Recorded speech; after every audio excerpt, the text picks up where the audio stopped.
और बहुत सारे ऐसे प्रश्न निकल के सामने आ रही है कि आज हम क्लियर करेंगे। यहाँ पर बहुत सारे बौद्धाचार्य अवेलेबल है। सर आप लोग का बहुत बहुत स्वागत है हमारे चैनल में।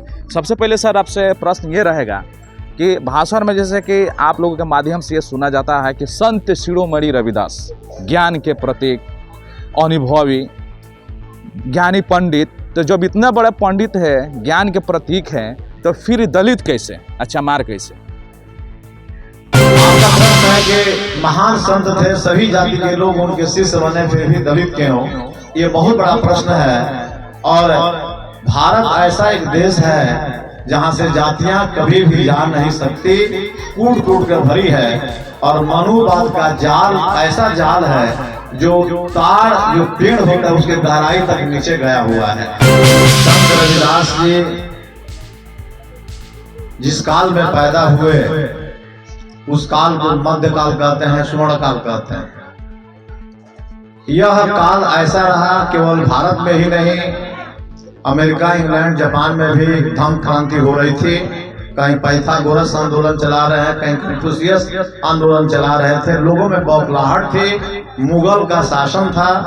और मुगल ऐसा वंश है कि अयाशी और इमारत, और रविदास महाराज ने जात पात को तोड़ने के लिए 3 पद उनका मैं आपके माध्यम से बोलूंगा, जो सभी लोगों को समझ में आ जाएगी कि जाति क्यों नहीं जाती है। रविदास जी तुलसीदास से बहुत बड़े थे। 152 वर्ष की अवस्था में उन्होंने चित्तौड़ में श्याम मंदिर के पास अपना प्राण को त्यागे। प्राण को त्यागने में कई कहानियां गढ़ी गई है। मीराबाई ले गई थी, बुढ़ापा की अवस्था थी, और वहां व्यास नदी पर बैठकर उपदेश दे रहे थे।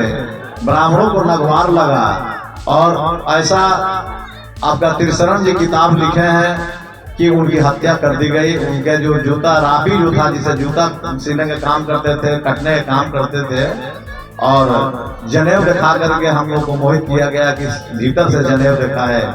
संतों में शिरोमणि गुरु रविदास जी जाने ला सकल जहानवा, सीनवा जे चीर के जनेऊआ देखाओनी, पूजा ला सारा संसारवा, ऐसा कहा गया।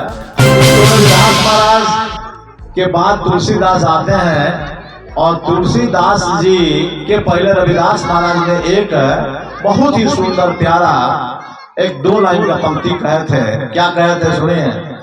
ब्राह्मण को मत पूजिए जो होवे गुणहीन, आप पूजही चरण चंडाल के जो होवे गुण प्रवीण।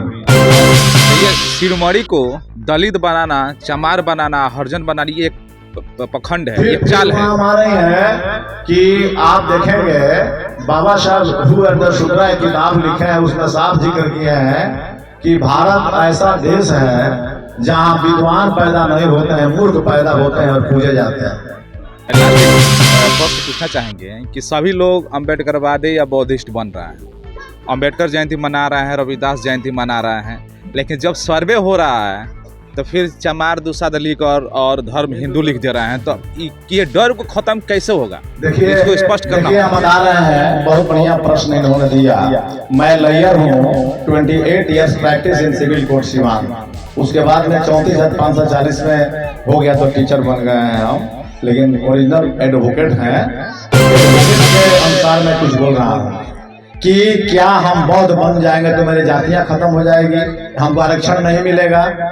तो 1990 में रामविलास पासवान जी जब मिनिस्टर थे, वेलफेयर मिनिस्टर, तो उन्होंने कानून बना दिया, मुसलमान बनिएगा तो आपका आरक्षण नहीं मिलेगा, जैन बनिएगा तो आपको नहीं मिलेगा, 3 धर्म में रहिएगा दलित लोग, सिख धर्म में रहिएगा तो आपको आरक्षण मिलेगा, और हिंदू में रहिएगा तो आरक्षण मिलेगा, और बौद्ध धर्म में रहिएगा तो आरक्षण मिलेगा। विडम्बना है कि संत रविदास साहब को हम लोग जयंती तो मना लेते हैं, बाबा साहब के जयंती मना लेते हैं, लेकिन पूर्ण रूप से उनको जानकारी नहीं है, और जानकारी नहीं होने के अभाव से हम लोग दलित बने हुए। और स्वागत है हमारे चैनल में। और जय भीम, नमो बुद्धाय, जय भीम। क्या कुछ कहेंगे, जैसे रविदास जयंती हर जगह मनाई जा रही है, काफ़ी तेज़ी से देखा जा रहा है कि लोगों को विचार बदल रहा है, सोच बदल रही है, समय बदल रहा है, युग बदल रहा है, घर बदल रही है, लेकिन कहीं ना कहीं थोड़ा बहुत कमी रह जा रही है, जिसका वजह से मिसअंडरस्टैंडिंग की वजह से कहीं ना कहीं लफड़ा होते जा रहा है, दलित ब्राह्मणवाद, अम्बेडकरवाद होते जा रहा है। क्या कुछ कहेंगे आज? यही कहेंगे, बेगमपुरा राज्य की स्थापना चाहते हैं हम सब, है ना। हमारे गुरु महाराज ने बोला था पराधीनता पाप है, और गुलाम का कोई दोस्त नहीं होता है, उसका कोई सहारा नहीं होता है। तो गुलामी की बेड़ियों को तोड़ करके आचार्य जी हैं, तो एक प्रश्न आपसे है, अहम प्रश्न है कि वास्तव में सनातनी कौन है? सनातनी आप है कि सनातनी के ब्रह्मवाद है? सबसे पहले तो सनातन का डेफिनेशन ही हमारे लोगों को नहीं पता कि सनातन है क्या। और जो लोग कह रहे हैं कि मैं सनातनी हूँ, उनसे पूछिए कि इसका एविडेंस क्या है। आर्कोलॉजिकल एविडेंस के तहत मैं बात करता हूँ तो बुद्ध के और सम्राट अशोक के शिलालेखों पे बुद्ध का ही धम्म असधम्मो सनातनो लिखा गया है। तो वो फिर कौन सी सनातन संस्कृति को आज सनातन को बदनाम करने की बात हो रही है? सनातन का मतलब सनातन का मतलब ही होता है जो सत्य है, जो लोगों के अंदर है, जो मानवता में करुणा मैत्री बंधुत्व को कायम रखता है, वही सनातन है। जो प्रकृति का सत्य है वही सत्य सनातन है। लेकिन आज मिथ्या सनातन की बात हो रही है, तो इस वैसे सनातन को मैं नहीं मानता हूँ। तो मिथ्या सनातन के और सुन को देख देख के लोग अब भ्रमित हो रहे हैं, तो उसको कैसे स्पष्ट करिएगा कि पता चले कि ओरिजिनल सनातनी कौन है? इस जिस पंचशील दरबार में आए हैं ना, यहाँ से सनातन जाएगा घर घर तक और उसका वास्तव में डेफिनेशन बताएगा भारत की, हाँ वास्तव में भारत की सनातन संस्कृति क्या थी। ये तो जो आज कथा कथित अपने को सनातनी कह रहे हैं, कम से कम वो पढ़ लें, वो भी मेरे भारत के ही नागरिक हैं, लेकिन गलफत में ना रहें, असली विचारधारा और असली वैचारिकी को समझने का। आप अपने आप को सनातनी मानते हैं? मैं वास्तव में सनातनी हूँ, मैं बुद्ध का सनातनी हूँ, रविदास का सनातनी हूँ। तो महाकुंभ जो मेला लगा हुआ, नहाने के लिए गए हुए सनातनी लोग तो जा रहे हैं। वो कुंभ किसी के बाप का नहीं था, बौद्धों का ही परंपरा था, लेकिन उसको हाईजेक किया गया। आप कह रहे हैं बौद्धों की परंपरा हाँ, हाईजैक, लेकिन बात तो हाँ एकदम बम की तरफ एविडेंस के तहत मैं बात करता हूँ। प्रमाण देना पड़ेगा। वो आर्कियोलॉजिकल सर्वे ऑफ इंडिया उसका जवाब देगा, मैं नहीं दूंगा। यानी बौद्धों का वो स्थान था। पूरे भारत के जितने पुराने तीर्थ स्थान बनाए गए हैं या हाईजेक किए गए हैं वो बौद्धों का। लेकिन वहाँ पर एक भी बौद्धिस्ट नहीं दिखाई दिए। नहीं दिखाई देंगे। आप मंदिरों में कोई बौद्धिस्ट दिख रहा है क्या? तो वहाँ कैसे दिखाई देगा? कोई उसको विशेष तौर से अपना हाईजैकिंग कर ले, उस पर आधिपत्य जमा ले। और ये इस देश में तो कास्टिज्म व्यवस्था थी, आज भी कायम है, महीन तरीके से चल रही है, शहरों से लेकर गांव तक। बाबा साहब ने कहा था कि गांव में सबसे ज़्यादा कास्टिज्म जातिवाद का गढ़ बना हुआ है गांव, आज भी बना हुआ है। तो इसको खत्म करने के लिए क्या कुछ किया जा रहा है? इसको खत्म करने के लिए जब सबसे पहले वैज्ञानिक सोच की स्थापना करनी पड़ेगी और ऐसे संतों महापुरुषों के विचारों को अपने अपने जन जन तक पहुँचाना पड़ेगा। चलिए सर, बहुत बहुत धन्यवाद, आपसे बात करके अच्छा लगे। एक बार परिचय दे दीजिए। मेरा नाम आचार्य रवि हुआ और इस बहुजन समाज का मैं एक छोटा सा मिशन का सिपाही हूँ। नमस्कार, प्रणाम, न्यूज़ चैनल में आप सभी का स्वागत है और मेरा नाम सोनू देव। आज हम पहुँच चुके हैं सिवान जिला के सिधौल गांव में। मैं बता दूं कि यहाँ पर संत रविदास जी का जयंती मनाई जा रही है। जैसे कि आप फोकस करिए बैनर पे, जैसे दिखा गया है संत शिरोमणि रविदास जयंती समारोह। एक बहुत ही प्यारा मैसेज यहाँ पर है। यहाँ पर सभी बौद्धाचार्य, बिहार के प्रथम बौद्धाचार्य एडवोकेट राजदेव बौद्ध भी है, इनके पास हम लोग पहुँचेंगे। लेकिन इस पहले मैसेज को देखें हम कि सफल कभी भी पक्की नहीं होती है, सफल कभी भी पक्की नहीं होती है, असफलता कभी भी अंतिम नहीं होती है। अपनी कोशिश को तब तक जारी रखो जब तक आपकी जीत इतिहास ना बन जाए। ये इतना अच्छा मैसेज दिया गया है कि जितना कहें उतना ही कम है। और बहुत सारे ऐसे प्रश्न निकल के सामने आ रही है कि आज हम क्लियर करेंगे। यहाँ पर बहुत सारे बौद्धाचार्य अवेलेबल है। सर, आप लोगों का बहुत बहुत स्वागत है हमारे चैनल में।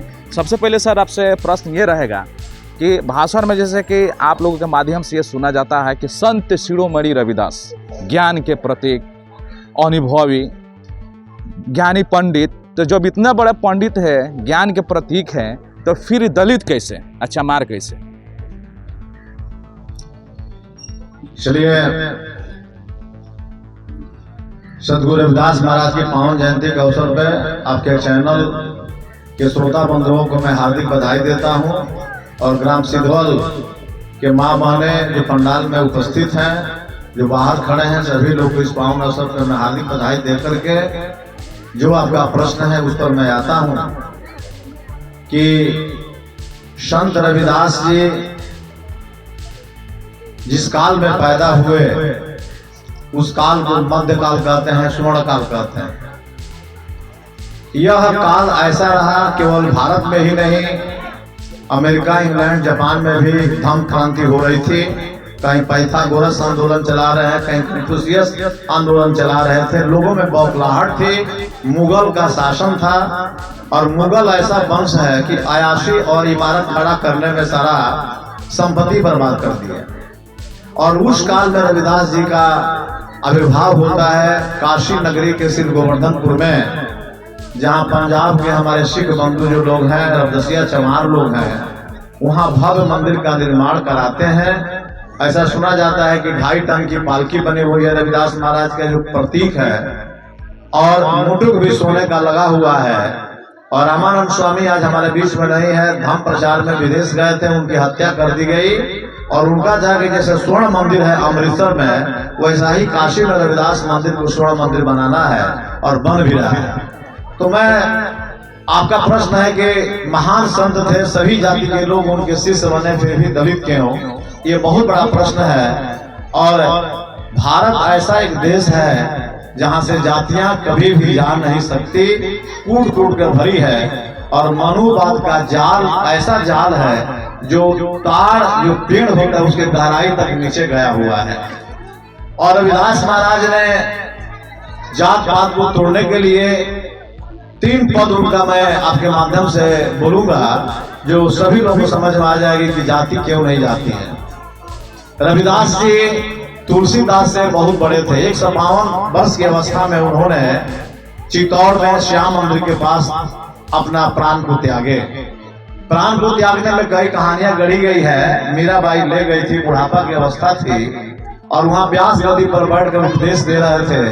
ब्राह्मणों को नगवार लगा, और ऐसा आपका त्रिशरण जी किताब लिखे हैं कि उनकी हत्या कर दी गई। उनके जो जूता राबी जो था, जिसे जूता सीने का काम करते थे, कटने का काम करते थे, और जनेऊ दिखा करके हम लोग को मोहित किया गया कि भीतर से जनेऊ दिखाए। संतों में शिरोमणि गुरु रविदास जी जाने ला सकल जहानवा, सीनवा जब चीर के जनेऊआ दिखाओनी, पूजा ला सारा संसारवा, ऐसा कहा गया। तो रविदास महाराज के बाद तुलसीदास आते हैं, और तुलसीदास जी के पहले रविदास महाराज ने एक बहुत ही सुंदर प्यारा 1-2 लाइन का पंक्ति कहे थे। क्या कहे थे सुनिए। ब्राह्मण को मत पूजिए जो होवे गुणहीन, आप पूजही चरण चंडाल के जो होवे गुण प्रवीण। उन्होंने कहा कि जिसमें गुण हो, हर एक माँ अपने पेट से इंसान पैदा करती है, मुसलमान भी वही पैदा करती है, अंग्रेज भी वही पैदा करती है, मुगल भी वही पैदा करती है, ब्राह्मण भी वही पैदा करती है, क्षत्रिय भी वही पैदा करती है, वैश्य भी वही पैदा करती है, और शूद्र भी वही पैदा करती है।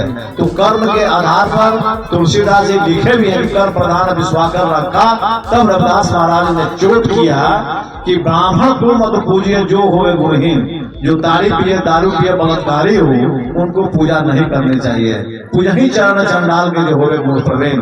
अगर पूजा होती तो रामनाथ कोविंद पूर्व राष्ट्रपति, भारत के प्रथम नागरिक को ऐसा अपमान नहीं झेलना पड़ता।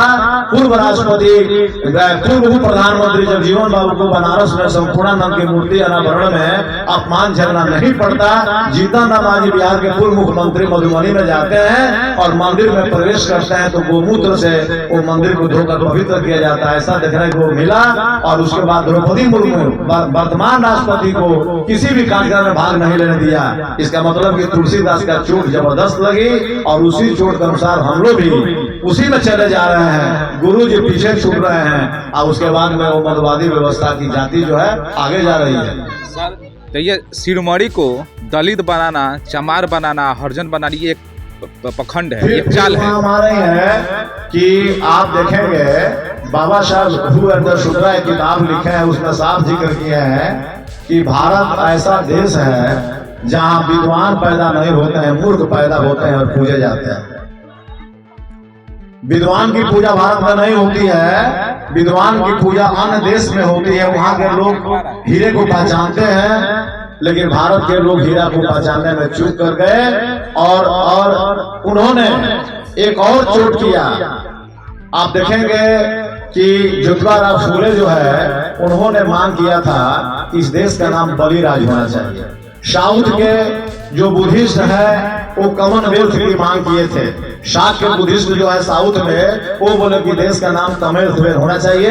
बाबा साहब भीमराव अम्बेडकर ने मांग किया कि इस देश का नाम प्रबुद्ध भारत होना चाहिए। और हमारे संत शिरोमणि गुरु रविदास महाराज ने मांग किया कि भारत देश का नाम बेगमपुरा होना चाहिए, बेगमपुर शहर को नाउन। तब राजा हरदेव सिंह नागर बनारस के राजा थे, 1402 ईस्वी की घटना है। उनके दरबार में बुलाहट होती है, परीक्षा की नदी किनारे जो शालिग्राम तैराने की कहानी है वो जुड़ती है। और राजा जब पूछा कि आप चाहते क्या है रविदास जी, आप बताइए कि आपका इच्छा क्या है, तो बड़ी निधड़क होकर के राजा के दरबार में बोलते हैं गुरु रविदास जी कि ऐसा चाहूं राज में मेरे सभी को हम छोट बड़ सब बसे रविदास रहे प्रसन्न। ऐसा कोई संत भाषा नहीं बोला। वो बोलते हैं कि मैं ऐसा राज चाह रहा हूं बेगमपुरा, बेगमपुर जहाँ कोई गम नहीं रहे, वहाँ सब लोग एक शांति रहे, वहाँ मुसलमान भी रहे, जैन भी रहे, पारसी भी रहे, हिंदू भी रहे, बौद्ध भी रहे, सभी लोग भाईचारा के नाता से रहे, अपने धर्मों की पूजा करे, अपने अपने भगवान को माने।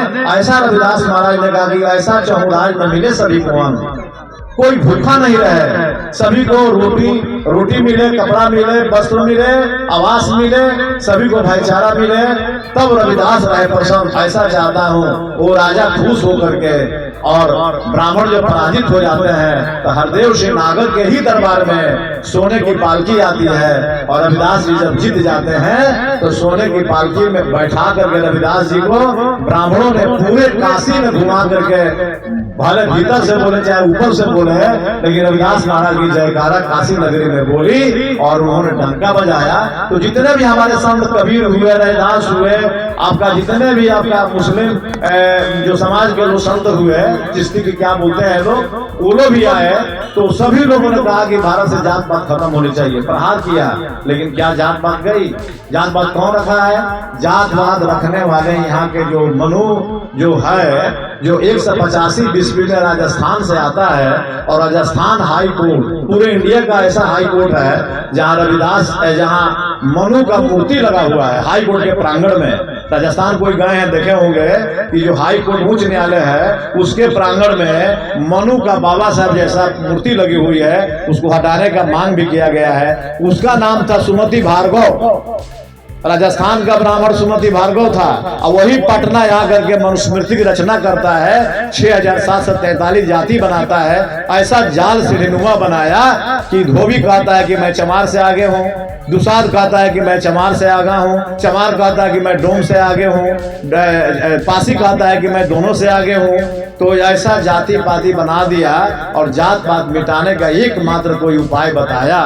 रविदास जी का भी उपाय फेल हो गया, बुद्ध बाबा का भी उपाय फेल हो गया, कबीर दास का फेल हो गया। लेकिन बाबा साहब आते हैं 14 अक्टूबर 1956 को नागपुर की पावन धरती पर और 10 लाख लोगों के बीच में जय घोष करते हैं कि चाहते हो कि जात पात से हम मुक्त हो जाए तो आओ मेरे पास और बोलो प्रेम से बुद्धं शरणं गच्छामि, धम्मं शरणं गच्छामि, संघं शरणं गच्छामि।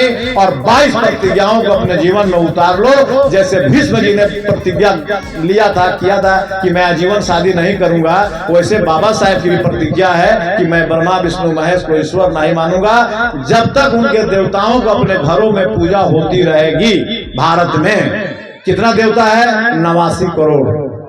89 करोड़ प्रमोशन वाली बात कुछ लोग है। 89 करोड़ देवता जो है आपके भारत में है। लास्ट एक प्रश्न पूछना चाहेंगे कि सभी लोग अम्बेडकरवादी या बौद्धिस्ट बन रहे हैं, अम्बेडकर जयंती मना रहे हैं, रविदास जयंती मना रहे हैं, लेकिन जब सर्वे हो रहा है तो फिर चमार दुसाद लिख और धर्म हिंदू लिख दे रहे हैं। तो ये डर को खत्म कैसे होगा? देखिए, इसको स्पष्ट करना। देखिए, हम बता रहे हैं, बहुत बढ़िया प्रश्न इन्होंने दिया।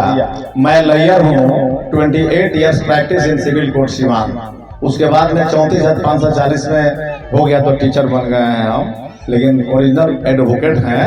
तो एडवोकेट के अनुसार मैं कुछ बोल रहा हूँ कि क्या हम बौद्ध बन जाएंगे तो मेरी जातियां खत्म हो जाएगी, हमको आरक्षण नहीं मिलेगा।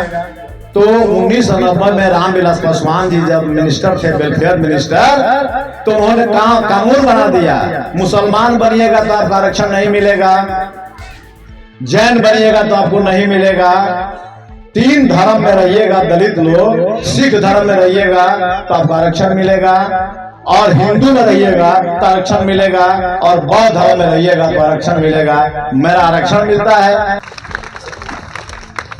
चलिए, बहुत बहुत साधुवाद। आज जो सतगुरु रविदास जयंती मनाई जा रही है सिद्धवल में, क्या कुछ आज मैसेज देंगे कि क्या अम्बेडकर जयंती रविदास जयंती सिर्फ मनाएंगे और अपने आप को दलित बताते रहेंगे, चमार बताते रहेंगे, लाचार बताते रहेंगे, कुछ डेवलप भी करेंगे? चलिए, सबसे पहले आपके चैनल का हम साधुवाद देना चाहते हैं, हार्दिक अभिनंदन स्वागत करता हूं। और आज जो सिद्धवल गांव के पवित्र धरती पर संत शिरोमणि गुरु रविदास का जयंती मनाई जा रही है, इसमें जितने लोग उपस्थित हुए हैं और आपके चैनल के माध्यम से भी हम धन्यवाद देना चाहता हूं, साधुवाद देना चाहता हूं। देखिए, कुछ विडम्बना है कि संत रविदास साहब को हम लोग जयंती तो मना लेते हैं, बाबा साहब के जयंती मना लेते हैं, लेकिन पूर्ण रूप से उनको जानकारी नहीं है। और जानकारी नहीं होने के अभाव से हम लोग दलित बने हुए हैं और छूत बने हुए हैं। जब तक हम लोग पूर्ण रूप से इसका ज्ञान हो जाएगा तो इस तरह का मानसिकता खत्म हो जाएगा। अपना पहचान देने के लिए दलित शब्द का इस्तेमाल करना जरूरी है? ये कोई ज़रूरी नहीं है। हम लोग इंसान हैं। भगवान बुद्ध भी कहते हैं कि हर इंसान एक विधि और एक रास्ता से जन्म लेते हैं, तो फिर ये दलित शब्द कहाँ से आई? लेकिन संविधानिक होने के चलते संविधान में भी हम लोग अनुसूचित जाति का शब्द का जिक्र किया गया है, तो इसलिए हम लोग अनुसूचित जाति हैं। दलित कुछ लोग लिया के थाप दिया है, इसलिए दलित को लोग का। एक बार अपना परिचय दे दीजिए। मैं बौद्धाचार्य विमलेश बौद्ध और सिद्धवल पंचायत के पूर्व सरपंच, टिकरी टोला अम्बेडकर नगर। सर, दो शब्द आपसे कुछ पूछना चाहेंगे? बोलना चाहेंगे कि जो रविदास जयंती आपने मनाया, काफी सक्रिय रहे हैं, जब समय आया तब सबको सक्रिय देख रहे हैं जी। क्या कुछ आप इस जयंती से मैसेज देना चाह रहे हैं कि क्या जयंती मनाने के बाद फिर हम शिव चर्चा में जाएंगे? फिर जी नहीं, मुझे तो बहुत पहले तो सबसे पहले आपके चैनल को बहुत बहुत धन्यवाद, और हमें बहुत खुशी की बात है कि आप हमारे बीच में आए हुए हैं और हमारे पूरे ज़िले से लोग आए हुए हैं, और हमारे सिद्धवल पंचायत के जनता और जितने भी माता और बहनें सभी लोग आए हुए हैं, सभी लोग को मेरी तरफ से जय भीम, नमो बुद्धाय, जय रविदास। मैं सभी लोग को मैं ये रिक्वेस्ट करना चाहता हूँ कि हमारे माननीय गुरुजी श्री राजदेव बौद्ध साहब, विमलेश साहब, ये हम लोग को जो शिक्षा दिए और बताएं, और रविदास शिरोमणि रविदास जी के विषय में बताएं, इनको मिशन को हम लोग को पाना है। असली हम लोग का मुख्य जो लक्ष्य है कि जो हम लोग को सच को ढूंढना है। हम लोग इतने दिनों से, मैंने काफ़ी दिनों से, हम चाहे मेरे परिवार चाहे मेरे समाज के लोग बहुत पीछे थे और अंधविश्वास ढकोसला में जाते थे, लेकिन ऐसा नहीं होना चाहिए। अगर हम इस ढकोसला को बंद करते हैं तो हमारे परिवार में बहुत काफ़ी उन्नति और प्रगति होगा और विकास होगा, और हम विकासशील एक दिन कहाएंगे, जैसे मेरे बाबा साहब अम्बेडकर कहते थे, और आज की डेट में हमारे शिरोमणि संत शिरोमणि रविदास जी कहते हैं। बहुत बहुत हमारे ऋषि महात्मा हैं जो कि अभी सिंबल ऑफ नॉलेज के नाम से बाबा साहब को जाना जाता है, वैसा ही उनको भी बहुत थे। सभी जितने भी हमारे हिंदुस्तान के धरती पे, विदेशों की धरती पे जितने भी ऋषि महात्मा थे, सभी लोग से वीरों में वीर थे, और शिरोमणि संत रविदास जी। अगर परिचय देना होगा तो आप अपना परिचय कैसे देंगे? जी, मैं तो अभी नहीं, देखिए एक्चुअली अभी हम लोग तो पहले जागरूक नहीं थे, लेकिन आज से मैं परिचय बताऊंगा मुकेश कुमार बौद्ध की तरफ से परिचय, क्योंकि मैं जब उनका, तो मुकेश कुमार बौद्ध जी कहाँ के रहने वाले हैं? मैं सिद्धवल का वर्तमान में बीडीसी हूँ, सिद्धवल पंचायत का। जी, बात करके अच्छा लगा सर। बहुत बहुत स्वागत है हमारे चैनल में, और जय भीम, नमो बुद्धाय, जय भीम। क्या कुछ कहेंगे, जैसे रविदास जयंती हर जगह मनाई जा रही है, काफ़ी तेज़ी से देखा जा रहा है कि लोगों को विचार बदल रहा है, सोच बदल रही है, समय बदल रहा है, युग बदल रहा है, घर बदल रही है, लेकिन कहीं ना कहीं थोड़ा बहुत कमी रह जा रही है, जिसका वजह से मिसअंडरस्टैंडिंग की वजह से कहीं ना कहीं लफड़ा होते जा रहा है, दलित ब्राह्मणवाद अम्बेडकरवाद होते जा रहा है। क्या कुछ कहेंगे आज? यही कहेंगे, बेगमपुरा राज्य की स्थापना चाहते हैं हम सब, है ना। हमारे गुरु महाराज ने बोला था, पराधीनता पाप है और गुलाम का कोई दोस्त नहीं होता है, उसका कोई सहारा नहीं होता है। तो गुलामी की बेड़ियों को तोड़ करके, अंधविश्वास पाखंड को तोड़ करके, जातिवाद धर्म से ऊपर उठ करके, समाज में जिस तरीके से हमारे संत रविदास जी ने संदेश दिया, लोगों को जोड़ने का काम किया, एक अच्छा राह बताया, उस राह पे हम सभी लोगों को चलना है और समाज को एकजुट करना है। इन्होंने उस समय, लोग बोलते हैं कि ब्राह्मणवादी व्यवस्था के लोग कि संत रविदास जी जो है गंगा जी को कटौती में, ऐसा कुछ नहीं था।